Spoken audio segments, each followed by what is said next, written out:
අද වීඩියෝ එකෙන් කතා කරන්න හිතුවේ Payoneer එකෙන් අය කරන annual fee එක සම්බන්ධයෙන්. මේක ගොඩක් අයගේ මේ මාසේ පහුගිය දවස් ටිකේ අය වෙලා තිබුණා. සහ ඒක පොඩ්ඩක් අර confuse වෙලා තිබුණ කට්ටිය $2000ක් આવොත් විතරද මේක apply වෙන්නේ. එහෙම නැත්නම් එහෙම නැති අයටත් apply වෙනවද මොකක්ද කියන එක සම්බන්ධයෙන් මේ දෙක ගැන පොඩි පැහැදිලි කිරීමක් කරලා දෙන්න කියලා මම හිතුවා. ඔයාලට අදහසක් ගන්න. මෙතනින් එහාට කොහොමත් Payoneer එක අලුත් criteria එකක් දාලා තියෙන්නේ මේ annual fee එක සම්බන්ධයෙන්. ඒක නිසා මෙතනින් එහාට කොහොමත් මේ අපිට annual fee එකක් ගෙවන්න වෙනවා. ඒක මුළු අවුරුද්දකටම තමයි charge කරන්නේ. ඒක එතකොට අවුරුද්දකට බෙදලා බැලුවොත් බොහොම පොඩි ගාණක් වෙන්නේ.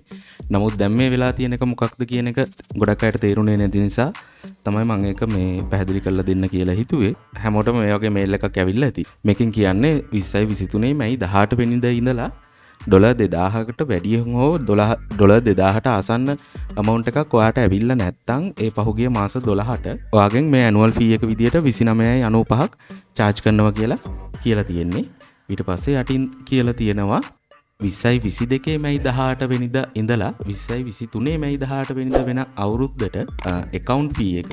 ඒ කියන්නේ annual account fee එක. ඒ කියන්නේ 29.95ම තමයි. ඒක ඔයා ගෙවලා නැත්නම් ඒකත් charge වෙනවා කියන එක තමයි කියලා තියෙන්නේ මේ time period එක ඇතුලේ. එතකොට මෙතනින් එහාට $2000ක් ආවත් නැතත් කොහොමත් මේ annual fee එක charge වෙනවා අපිට අපි Payoneer account එක පාවිච්චි කරද්දී. ඒක ලොකු ගැටලුවක් නැහැ. අපි ඒක මාස 12ට බෙදලා ගත්තට පස්සේ මාසෙට බොහොම පොඩි ගාණක් වෙන්නේ. ඒක අවුරුද්දටම කපා ගන්න 29.95ට වඩා ගොඩක් දේවල් අපි Payoneer එක හරහා කරන නිසා ඒක ලොකු ප්‍රශ්නයක් වෙන්නේ නැහැ. ඉතින් fees කියන දේ අපි කොහොමත් ගෙවන්න වෙනවා මේ services පාවිච්චි කරනවා නම්. එයාලා මේකට මේ වෙන solution එකක් දීලා නැහැ කියලා තියෙනවා.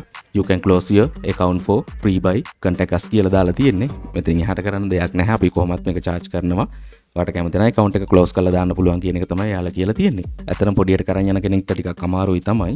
ඒක නිසා මම මේක පොඩ්ඩක් ඔයාලට පැහැදිලි කරලා දෙන්න හිතුවේ. මේක මොකක්ද මේ වෙලා තියෙන්නේ සහ මෙතනින් එහාට මේක සම්බන්ධයෙන් මොකක්ද වෙන්නේ හැම අවුරුද්දෙම මේක charge වෙනවද කියන එක ගැන වීඩියෝ එක අන්තිමට මතක් කරනවා. Enolex Dropshipping help අපේ Facebook group එක ගැන. ඔයා දැනට group එකට join වෙලා නැති කෙනෙක් නම් group එකට එකතු වෙන්න කියලාත් ආරාධනා කරනවා. ඒ වගේම Enolex Facebook page එක තියෙනවා. page එක follow කරන්න කියලාත් මතක් කරනවා. Amazon එකෙන් හම්බෙන TBA tracking number එක convert කරගන්න ඔයාට fulfillment service එකක් ඕන වෙනවා.